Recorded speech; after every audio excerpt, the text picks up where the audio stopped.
Hello, and welcome to my video considering Ori and the Blind Forest. This is a, I guess I would say, a Metroidvania platformer.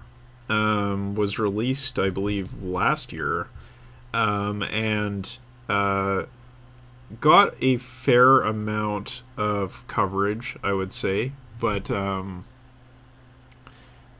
maybe wasn't a huge smash hit. Um, it's a very interesting game. Uh, as you can see, it really has a polished look, an extremely polished look. Graphically, this game is incredible. Um, just identifying some things like, say, the the particle effects that are being used, um, the individually animated physics objects like those spikes and how they're all interacting with the wind, the incredible number of parallax layers, um, what are effectively parallax layers, I guess you could say. Like, I mean, this is not rendered in really the same way that old school 2D games were, but you can see there is like three foreground layers, like a central plane that the player is on, and then maybe like an extra four background layers going on there in terms of the level design, the art design for the level. So the environment design is really top notch. The character animation is very fluid, and it's just incredibly polished. It's, I think it gets lumped in with a lot of indie games, but this isn't actually what I would call an indie game. It's like I guess what some people call like a double A game in some ways. Like, it is a game published by Microsoft Studios, created by Moon Studios, and I think that's a fairly close working relationship between Microsoft and Moon. And it really shows that this is a game that was, created with the sponsorship of a first party like developer or publisher, I guess I should say, a first party publisher. It is a game that is given that extra level of polish that an indie game, I'm almost certain, could not achieve, right? This is a little bit beyond that in terms of production values. And really, when you look at it, if you really stop and look at it, this is a game that, I mean, it's like back in the days of NES. This kind of graphical presentation would have really been inconceivable. It's so far beyond what we could have even thought of at that time. And then even in the Super NES era, the 16-bit era, like, even the best sprite art on the Neo Geo that was happening around that time, it's just like, it's not on the same level, like, it's as incredible as the art of the artistry. I'm sorry. As incredible as the artistry on some of that Neo Geo sprite work is, like, just what the system could do, and what the artist could actually realize in the game was so much more constrained than what you see in Ori. And it might sound like I am sitting here and just effusively praising this game and trashing old school games, but that's not really the point I want to make. I think the point I want to make is that people look at this game, they say it looks incredible, and then they get up and walk away. You know, it's. I feel like this is a game that hasn't really gripped people's imagination, and it's a game that I don't think will leave a lasting impression on people. And that is really interesting to me. It's really surprising because, I mean, you know, Rayman Legends is another platformer with a very large publisher backing it, and you know, very beautiful graphics. But I feel like that distinctive art style in Rayman maybe stood out a bit more. That extremely cartoony, extremely French kind of style. This game, with its sort of animated storybook, very lighting dependent, I guess I would say. It's very, very dependent on atmosphere kind of art style.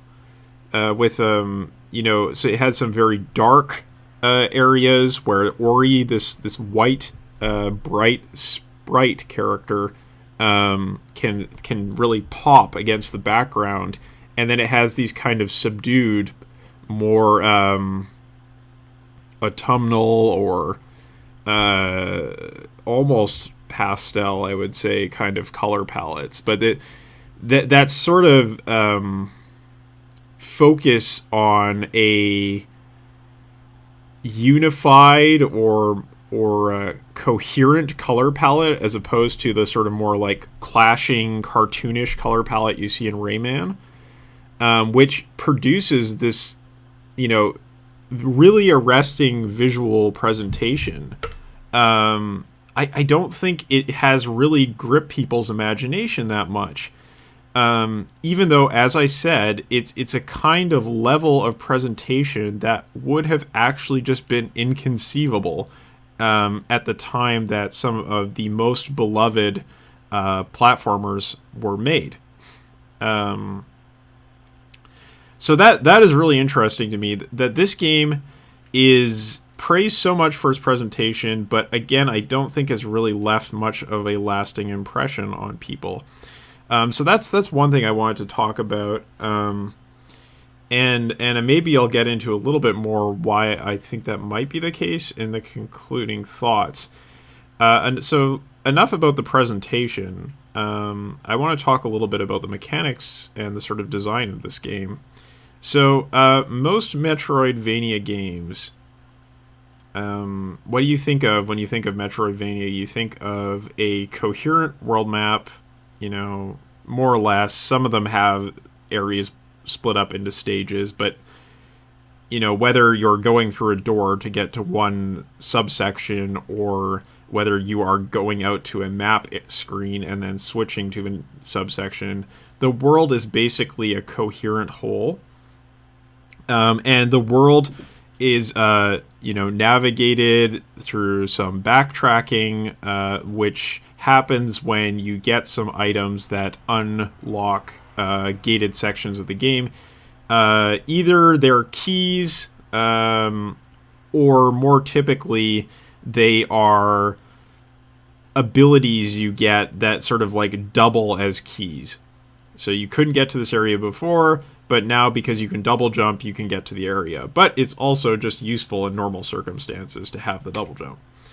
And I would say that Metroidvanias are typically... Oh, there's your double jump right there. That's one of the things you get. Metroidvanias typically are fairly combat focused. I'm not going to say that they are...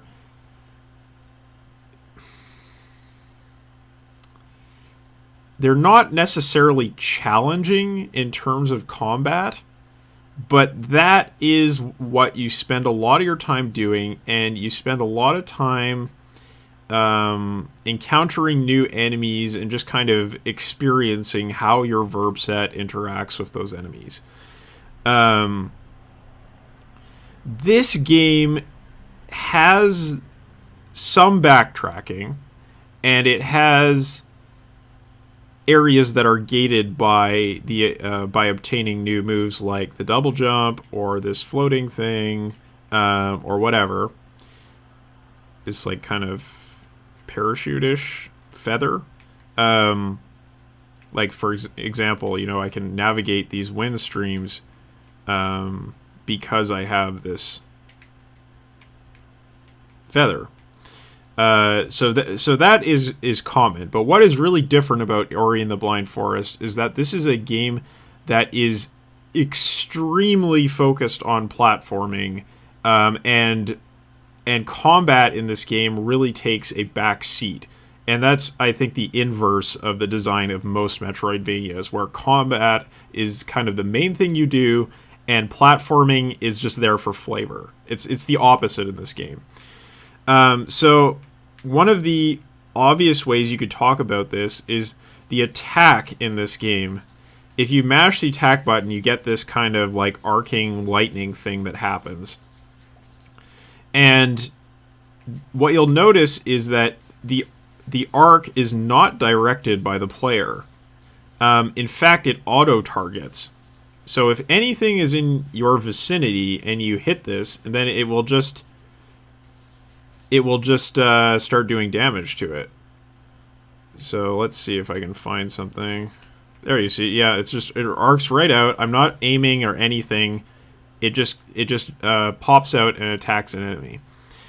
So, like, it is auto aim, right? It is, you have this attack and you have a charge attack, boom, and neither one are directed in any way. They're both like omnidirectional auto aim, set it and forget it kind of affairs. So the combat and jumping on enemies just does damage to you. It's not a thing that you do as you would in like Mario. Or Mario, I should say. So what do you do? Well, you do a ton of very involved and complex platforming. This game has a very like kid-friendly storybook look, but it's really quite challenging, and each area in the game, if you look at the map here, we can zoom out. Beautiful world map here.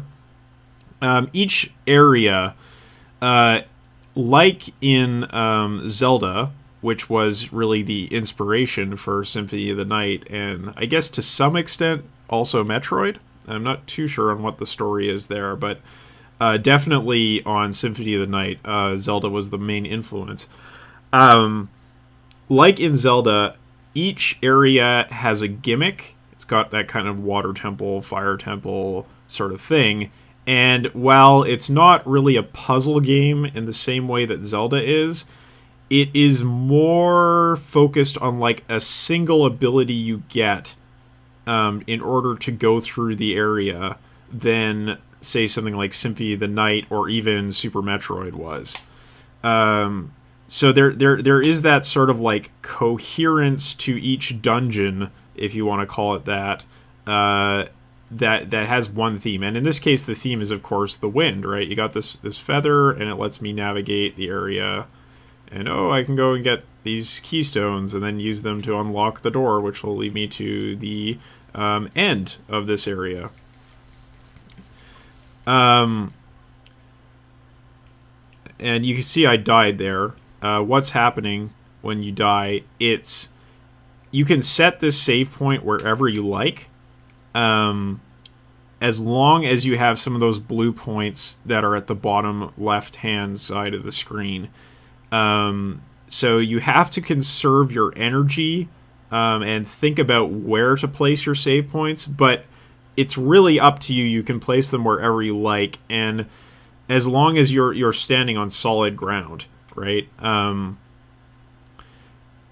so even though the platforming is very punishing, the ability to place checkpoints where you like does kind of offset that, and it does prevent a lot of frustration from doing run-ups, repetitive run-ups. which is something that you might run into in a lot of platformers. So that's clever design, and I think that the decision to make a platforming heavy Metroidvania was also quite clever and perceptive of what the conventions of that genre is, like of Metroidvanias. So in art, in game design, and in even in sound design and music to some extent, I would say, this game is really quite, if not like boldly innovative, at least very aware of its context and like willing to innovate in certain areas that other people maybe didn't consider. And then of course it is also a very well funded game, right? And despite that, like, I don't think this game really caught people's imagination all that much. Like, I think it sold reasonably well, but it wasn't like a hot topic of discussion, It's just, oh, it looks good, and then that's it. Or people who played it, they were like, yeah, the platforming, people who played it longer than through the like very beginning, and just sort of gawked at the looks of the game and then put it down. People who went beyond that might talk about, the save mechanic and the platforming mechanics, but it didn't really grip people that much. And I guess that's the thing I would just sort of like to come away with, is I'm still a little bit puzzled about why this game just didn't do that. It just didn't make a splash. And I think it's interesting, but it's still puzzling to me. Maybe people are kind of just so used to platforming that even innovating in some clever ways can't really give people a wow factor, or maybe it's that the graphics are too busy. They don't have that like extremely simple and impactful cartoonish look that many platformers do. Maybe it's because the sound design is more muted. It's really hard to say, but it's just interesting that this game didn't really grip people, and I think that's the thing I'd like to come away with. It's, on the one hand, it is very polished, especially if you get the enhanced edition, which I do not have. This is the original version of the game. I didn't go out and grab the enhanced edition because I had a save in the middle of the game, and I honestly didn't feel like doing a second playthrough of this game. It was just like, yeah, I'll do it once and then I'll be done with it. I'm not an enormous platforming fan, and I enjoyed the platforming in this game, but like, I think like a lot of people, it doesn't just grip me and not let go. It's not like Hyper Light Drifter, right? Like Hyper Light Drifter, my comments went on forever because I was just so into that game. It's not like Dark Souls 3, which is another game which just grabbed me and I was totally engrossed in it. It's just, it's cool, I like it. It's good. But is it because of any glaring flaws in the game? No, not really. Everything seems really quite polished. The controls are tight. They have to be tight because the platforming is very, very, very demanding. I haven't really showed you much of that, but it just trust me, it is. And it's not because the presentation is bad, because the presentation is fantastic. It's not because the characters aren't appealing, because the intro story sequence to this game is superbly constructed, and a very simple story. This game has a very, very simple story, a very storybook kind of story, child's, fairy tale kind of story. but it gets you, it grabs your heartstrings and all that kind of thing, and yet what's the missing picture? What's the missing point? I don't know, but it's missing something. Can't put my finger on it, but it's missing something. So, really polished game. It's missing something, and it's still a mystery to me what that is. And those are really my thoughts on Ori and the Blind Forest. So thanks for watching.